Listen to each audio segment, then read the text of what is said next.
सूरत हाल बहुत ही दिलचस्प हो चुकी है।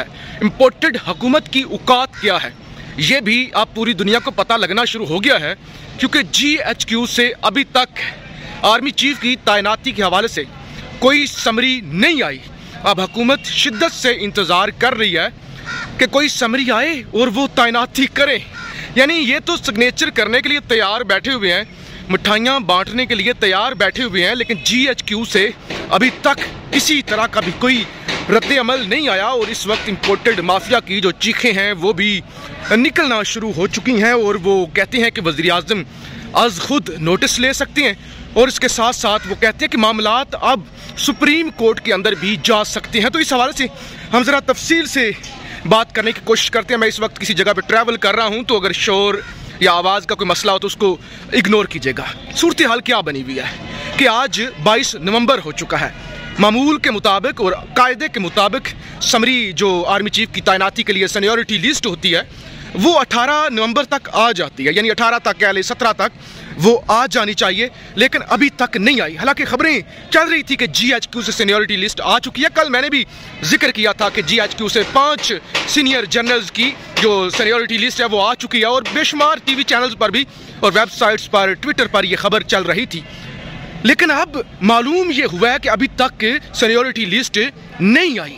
अब वज़ीर आज़म ने नोटिस लिया है। वज़ीर आज़म ने वज़ारत दिफा को जनाब ख़त लिखा है कि हमें जो है वो तैनाती करनी है और आप जो है वो GHQ से रब्ता करें।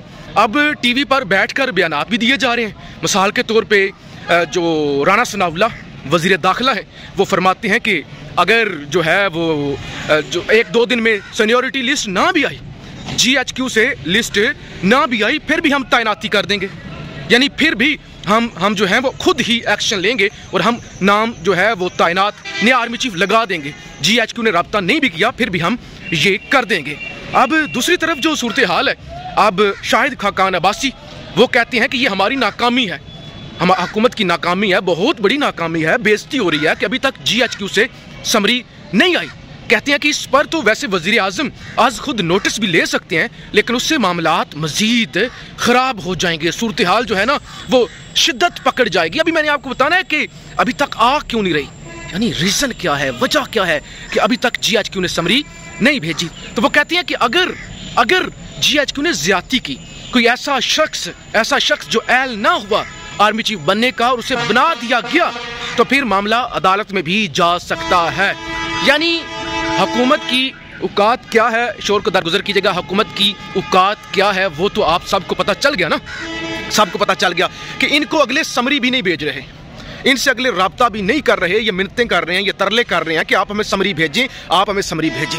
वजह यह है कि नवाज शरीफ अपने पसंद का आर्मी चीफ लगाना चाहते हैं और हुकूमत भी एक ख़ास नाम पर, एक ख़ास शख्सियत पर बाजिद है कि उनको ही आर्मी चीफ लगाया जाए। अब जनाब आर्मी ऐसा नहीं चाहती, क्योंकि आर्मी पहले ही बहुत ज़्यादा मुतनाज़ा बन चुकी है और आर्मी ये चाहती है कि ये जो मुतनाज़ा हम बन चुके हैं ना, हम इससे पीछे हटें। अगर मज़ीद आर्मी चीफ मुतनाज़ा आ गया, किसी एक पार्टी की पसंद का चीफ आ गया, तो फिर अदारा मज़ीद जो है वो बदनाम होता रहेगा, डिस्कस होता रहेगा। तो लिहाजा इस वक्त अदारे ने अपनी साख को बचाना है और एक गैर मुतनाज़ा चीफ को हर सूरत आना चाहिए। अब एक ख़ास नाम जिसको ये लगाना चाहते हैं वो नाम जो है वो रिटायर हो रहा है, यानी चंद दिन रह गया ना, 27 नवंबर को उन्होंने रिटायर हो जाना है और अदारा शायद उनकी रिटायरमेंट के बाद समरी भेजे।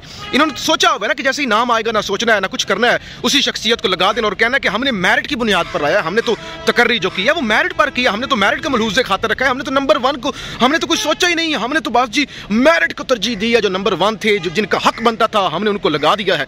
अब सूरत हाल मज़ीद जो है वो कुछ दिनों तक आपको अजीब, क्योंकि अभी तक समरी नहीं आई, ये इंतज़ार कर रहे हैं और ये कह रहे हैं कि वज़ीर आज़म आज खुद नोटिस भी ले सकते हैं। वैसे औकात है वज़ीर आज़म की कि वज़ीर आज़म इस मौजू पर या इस पर आज खुद नोटिस ले। यानी जो डिग्गियों के अंदर बैठ के जाते हैं ना, जो बूट पॉलिश करते हैं, उनकी कोई औकात नहीं होती। अब ये और खेल जो है ना ज़रा बड़ा ख़तरनाक, जल्दी के साथ मैं आपको बता दूं, जनरल कमर जावेद बाजवा के असासों के हवाले से मालूमात लीक हुई और बहुत बड़ा स्कैंडल बन गया। फैक्ट फोकस ने इस पर स्टोरी पब्लिश की।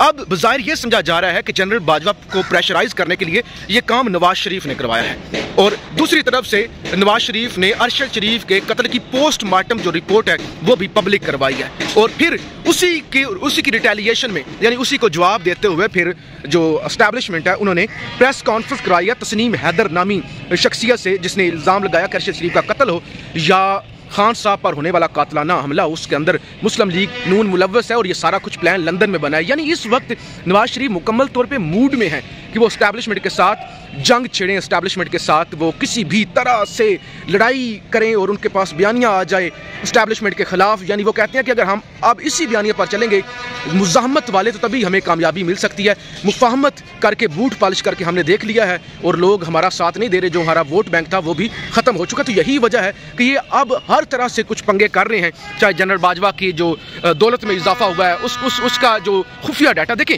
हुकूमत नून लीग की है, हुकूमत नून लीग की है, अदारों के अंदर तमाम लोग नून लीग के बैठे हुए हैं, तो फिर FBR से या बाकी जगहों से कैसे जनरल बाजवा का डाटा लीक हो गया, और इसी तरह से फिर अरशद शरीफ की पोस्टमार्टम रिपोर्ट थी वो कैसे लीक हो गई, वो तो पिम्स अस्पताल के अंदर जो लीक करवाई गई है। तो इस वक्त एस्टैब्लिशमेंट और नवाज शरीफ के दरमियान एक बड़ा खेल शुरू हो चुका है, और इसीलिए एस्टैब्लिशमेंट ने GHQ ने नए आर्मी चीफ के हवाले से अभी तक जो समरी है वो नहीं भेजी, और ये कांप रहे हैं, ये तड़प रहे हैं, समरी क्यों नहीं आ रही, आइन की खिलाफ वर्जी हो रही है, आइन की खिलाफ वर्जी हम बर्दाश्त नहीं करेंगे, मेरिट की खिलाफ वर्जी हम बर्दाश्त नहीं करेंगे। ये मामला जो है वो सुप्रीम कोर्ट में जाएगा, सुप्रीम कोर्ट के अंदर जाके हम लड़ेंगे, किसी के साथ हम ज्यादती नहीं होने देंगे।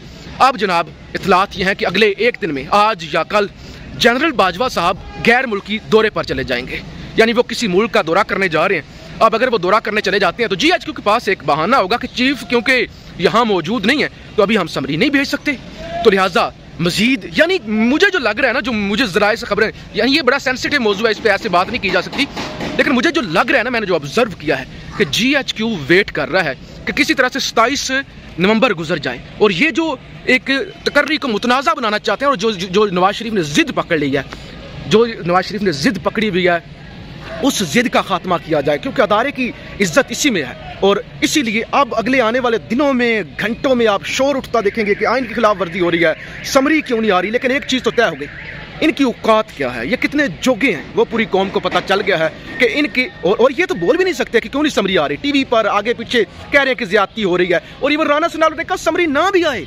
सीनियरिटी लिस्ट हमारे सामने ना भी आए, फिर भी हम तैनाती कर देंगे। तो एक बड़ा डेडलॉक इस वक्त बरकरार है, और इनकी औकात क्या है, ये कितने जोगे हैं, और ये किस खेत की मूली हैं, वो भी अब कौम को पता चल गया कि इनकी तो औकात इतनी भी नहीं है ना कि इनको अगलों ने घास भी नहीं डाला, ये तड़प रहे हैं और मिठाइयाँ बांटने के लिए तैयार बैठे हुए हैं कि तकर्री करें और मिठाइयाँ बांटें। लेकिन इनके ये ख्वाब पूरे नहीं होने जा रहे। जनरल बाजवा साहब बैरूनी दौरे पर जा रहे हैं, और इन्होंने जो जनरल बाजवा के खिलाफ एक मुहिम शुरू कर दी है, ये अगले आने वाले दिनों में, 1 से 2 दिनों में मजीद खतरनाक सूरत हाल इख्तियार कर जाएगी, मजीद चीखें भी आपको सुनाई देंगी, मजीद सूरत हाल आपको बिगड़ती हुई भी दिखाई देगी, और डेडलॉक बरकरार है। और ये डेडलॉक आने वाले दिनों में नून लीग और एस्टैब्लिशमेंट के दरमियान एक बड़े फड्डे की शक्ल भी इख्तियार कर सकता है। उम्मीद है मैं आपको समझाने में किसी हद तक कामयाब हो गया हूँ। अपनी राय का इजहार जरूर कीजिएगा। पाकिस्तान जिंदाबाद।